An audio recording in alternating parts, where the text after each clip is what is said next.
Hi friends, ഞാനിന്ന് ചെയ്യാൻ പോകുന്നത് ക്യാപ്സിക്കം കൊണ്ടൊരു വടയാണ്. എന്നിട്ട് ഞാൻ ക്യാപ്സിക്കം എല്ലാം അരിഞ്ഞു വെച്ചിട്ടുണ്ട്. അതിൻ്റെ കൂടെ തന്നെ സവാള കൊത്തി അരിഞ്ഞതും കൂടെ എടുത്തിട്ടുണ്ട്.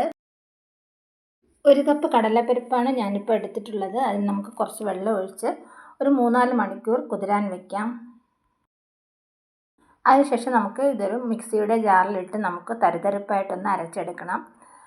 പരിപ്പിൻ്റെ കൂടെ ഞാനിപ്പോൾ 2 വെളുത്തുള്ളിയും ചെറിയ സൈസിലുള്ള 4 വറ്റൽമുളകും ചേർത്തിട്ടുണ്ട്.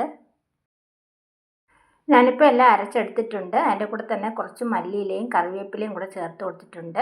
ഇനി നമുക്ക് കുറച്ച് ഉപ്പ് കൂടി ഇട്ട് കൊടുക്കാം. 1 സ്പൂൺ പെരുംജീരകം കൂടി നമുക്ക് ചേർത്ത് കൊടുക്കാം. അപ്പോൾ വടയ്ക്ക് നല്ല മണവും രുചിയും ഏറും. ഇനി നമുക്ക് അരിഞ്ഞു വെച്ചിരിക്കുന്ന ക്യാപ്സിക്കവും സവാളയും ഇട്ട് കൊടുക്കാം. അതിനുശേഷം കൈകൊണ്ട് നമുക്ക് നന്നായിട്ടൊന്ന് മിക്സ് ചെയ്തെടുക്കാം. മിക്സ് ചെയ്ത ശേഷം നമുക്ക് ചേർക്കേണ്ടത് ഒരു വലിയ സ്പൂൺ കോൺഫ്ലോർ ആണ്. നമുക്ക് വട പൊട്ടിപ്പോകാതിരിക്കാൻ കോൺഫ്ലോർ ചേർക്കുന്നത് നല്ലതാണ്. വീണ്ടും നമുക്ക് എല്ലാം കൂടി നന്നായിട്ടൊന്ന് മിക്സ് ചെയ്തെടുക്കണം. അതിനുശേഷം അതിൽ നിന്ന് ഓരോ ഉരുളകളെടുത്ത് വട കയ്യിൽ വെച്ച് പരത്തി എടുക്കാവുന്നതാണ്. ഇപ്പോൾ നമ്മുടെ പൊരിക്കാനുള്ള വടയൊക്കെ തയ്യാറായിട്ടുണ്ട്. ഇനി നമുക്ക് എണ്ണ ചൂടാക്കാൻ വയ്ക്കാം.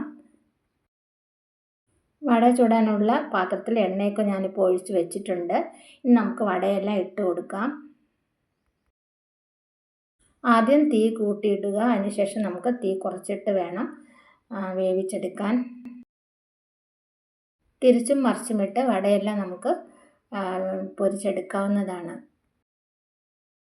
എരിവെല്ലാം ഇഷ്ടപ്പെടുന്നവർക്ക് പറ്റിയൊരു വടയാണിത്. നമുക്കിത് സ്നാക്സായിട്ട് മാത്രമല്ല സാമ്പാർ സാദം, തൈര് സാദം ഇവയോടൊക്കെ വെച്ച് കഴിക്കാവുന്നതാണ്. വളരെ ടേസ്റ്റി ആയിട്ടുള്ളൊരു വട റെസിപ്പിയാണിത്. ഇപ്പോൾ ഞാൻ എല്ലാ വടയും പൊരിച്ചെടുത്ത് കൊണ്ടുവന്നിട്ടുണ്ട്. ഈ റെസിപ്പി ഇഷ്ടമായാൽ എല്ലാവരും ഒന്ന് ട്രൈ ചെയ്ത് നോക്കുക. ക്യാപ്സിക്കം കഴിക്കാൻ ഇഷ്ടമില്ലാത്തവർക്ക് കൂടി ഇതുപോലെ വടയൊക്കെ ചെയ്ത് കഴിക്കാവുന്നതാണ്. വീഡിയോ ഇഷ്ടമായ ലൈക്ക്, ഷെയർ ആൻഡ് സബ്സ്ക്രൈബ് ചെയ്യുക. അതുപോലെ നിങ്ങളുടെ കമൻറ്റ്സ് എന്നെ അറിയിക്കുക.